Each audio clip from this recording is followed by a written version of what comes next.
Halo semuanya, selamat datang di segmen analisa. Sekarang kita bahas adalah terkait dengan kasus hukum yang sedang menimpa Nikita Mirzani dengan dramanya terkait dengan putrinya Loli ataupun juga Laura yang laporannya untuk Fadel Badijeh ya teman-teman. Ini kita kan sudah menantikan sebenarnya dari minggu lalu sebenarnya kelanjutannya seperti apa. Kalau minggu lalu Fadel waktu diperiksa itu kan dengan kuasa hukumnya mereka bisa bebas begitu aja. Padahal ada banyak yang menduga pada saat itu Fadel akan langsung ditetapkan sebagai tersangka. Tetapi Nikita Mirzani bilang nih dengan kuasa hukumnya Fahmi Bahmid yang bersama-sama dengan tegas mengatakan kalau kemarin minggu lalu Fadel itu masih bisa bebas begitu aja, jangan senang-senang gitu karena itu adalah sebuah proses mekanisme karena sedang pengumpulan alat bukti dan minggu ini katanya Nikita Mirzani sudah selesai untuk proses visum yang telah dilakukan 2 kali.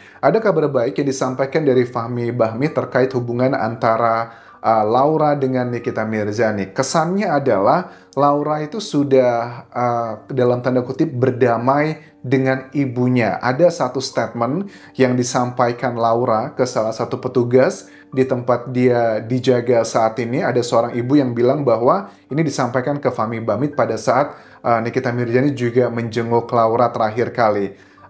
Laura bilang bahwa saya kan sama seperti mama saya, mulai dari fisik dan juga sifat. Di sini adalah bahwa Laura sepertinya sudah menyadari bagian kesalahan dia, di mana dia awalnya terlihat sangat membenci sekali ibunya. Bahkan potongan-potongan videonya pun juga banyak yang sudah viral kan ya, yang bilang katanya saya akan bongkar kelakuan lo dan sebagainya. Tapi sepertinya untuk bagian ini Laura sudah mulai lunak. Apakah harapan dari seorang Nikita Mirzani yang pernah bilang bahwa tidak usah khawatir karena saat ini Laura sudah berada di lingkungan yang tepat. Cepat atau lambat, anak itu akan menceritakan apa yang sebenarnya terjadi pada dirinya. Kalau nggak sekarang, nanti akan diceritakannya di pengadilan. Sepertinya ini sudah mengarah ke sana teman-teman. Dan dalam keterangan terbarunya hari ini pun juga Nikita Mirzani beserta kuasa hukumnya mendatangi LPSK, Lembaga Perlindungan Saksi dan Korban.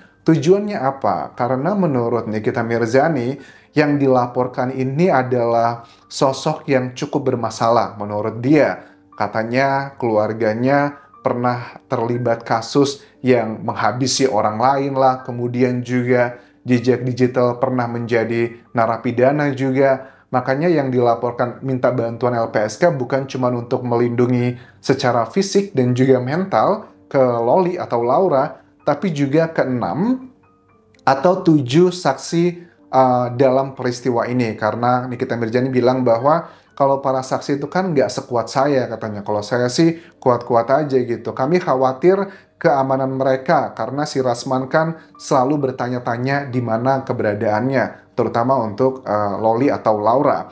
Kemudian juga mengenai statement dari Rasman yang mengatakan bahwa akan menghadirkan saksi yang akan ngebantu Fadel gitu untuk menyerang Nikita Mirzani yang berasal dari UK.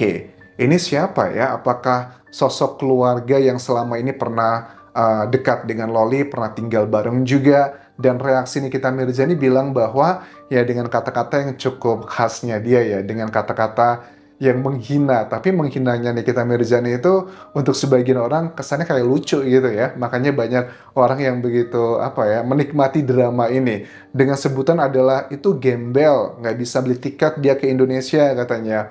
I don't think so lah. Kalaupun di UK gembel juga maksudnya orang yang kerja di informal lah tepatnya. Mereka juga ekonominya bagus ya, nggak kayak di Indonesia orang kerja di informal tapi untuk biaya hidup sehari-hari juga sangat terbatas. Tapi kalau di UK, kerja di informal, kerja di KFC atau nyuci piring dan sebagainya, itu penghasilannya gede juga sih teman-teman. Nah kemudian, gara-gara dialah Laura itu ketemu Fadel, katanya mereka itu bukan temennya Laura, tapi hanya benalu aja. Itu statement dari Nikita Mirzani. Dia bilang bahwa terakhir ketemu sama Laura itu sudah waktu visum yang kedua. Dan benar waktu saya melihat hasil visum kedua itu adalah saya emosi sebenarnya, hancur hatinya. Bahkan pada saat ada wartawan tanya, berarti bahagia dong dengan hasil visumnya akhirnya mensupport untuk mentersangkakan pihak lawannya. Nikita Mirzani bilang begini, ya nggak bahagialah, hancur hati saya sebagai seorang ibu ngelihat hasil visum seperti itu.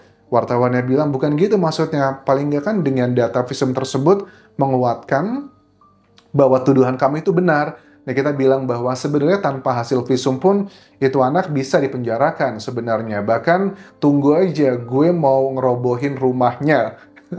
Kenapa? Karena sekarang katanya dia, Nikita Mirzani bilang, sekarang gue lagi ngerekap uang yang masuk ke keluarganya seperti apa. Karena Nikita Mirzani kan mengklaim bahwa bukan cuma Fadel yang diduga melakukan kayak pemanfaatan azas ekonomi untuk Laura, tapi juga keluarganya. Walaupun keluarga Fadel pun juga sudah ngebantah bapaknya, kakaknya yang bilang bahwa anak ini datang ke sini nggak bawa apa-apa, yang ada malah bawa masalah begitu.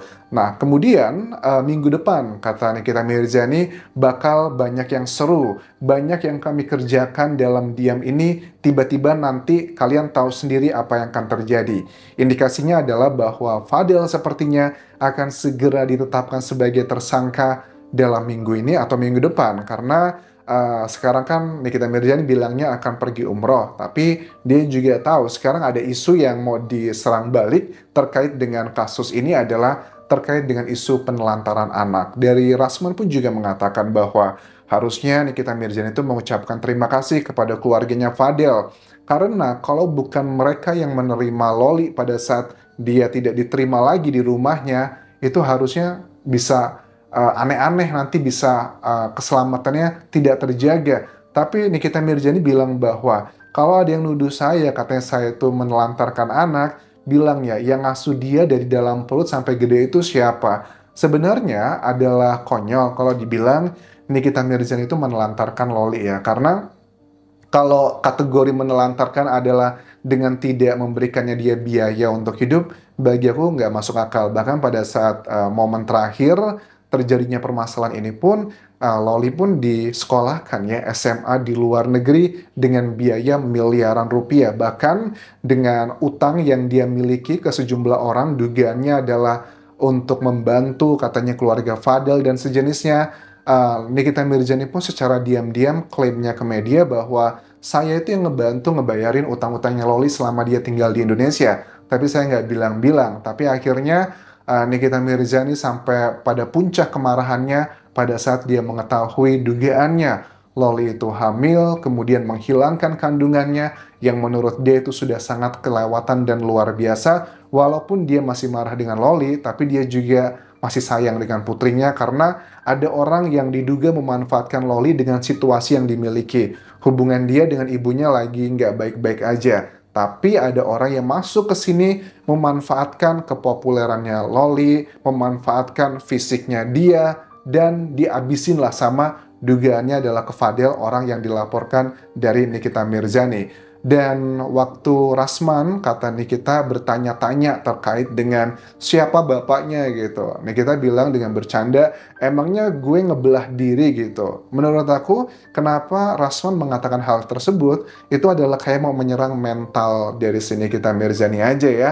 Isu-isu seperti ini kan masih termasuk isu yang sangat sensitif di Indonesia dan akan menyakiti perempuan tersebut. Tapi Nikita kayaknya udah nggak terlalu mempan ya dengan isu-isu seperti ini begitu. Terus juga dia bilang bahwa di minggu lalu mereka tuh senang-senang kelihatan ngedance gitu karena nggak ditetapkan sebagai tersangka. Tapi dia memastikan bahwa minggu depan pada saat alat buktinya sudah lengkap, mereka akan bisa antara mereka atau siapa nih, karena si Rasman pun juga dilaporkan juga ya oleh Nikita Mirzani atas kayak penyebaran data pribadi. Jadi apakah minggu depan ini hanya pure untuk si Fadel doang naik statusnya menjadi tersangka, ataukah juga kedua-duanya dengan Rasman seperti itu. Drama ini sepertinya masih panjang teman-teman. Kita akan lihat nanti seperti apa, apakah saksi baru yang berasal dari UK yang akan dihadirkan dari timnya Fadel akan ngerubah permainan ini, ataukah justru malah semakin menguatkan dugaan yang dituduhkan kepada Fadel tersebut. Kalau menurut aku sih, kemungkinan besar potensi Fadel ditetapkan sebagai tersangka itu sangat tinggi. Karena dalam dunia hukum, dibutuhkan dua alat bukti untuk menetapkan seseorang sebagai tersangka. alat buktinya ada 5, ada keterangan saksi, keterangan ahli, keterangan terdakwa, petunjuk, dan juga surat. Dan keterangan saksi sudah ada, keterangan ahli, surat juga sudah ada. Surat itu adalah tulisan rekomendasi dari visum yang dilakukan ke Loli. Apakah benar pernah menghilangkan kandungan tersebut ataukah hanya isapan jempol belaka? Sampai ketemu lagi di video berikutnya. Jangan lupa subscribe channel YouTube ini, follow Instagram, Facebook pageku, dan juga akun TikTok di Anjas Asmara. Sampai jumpa.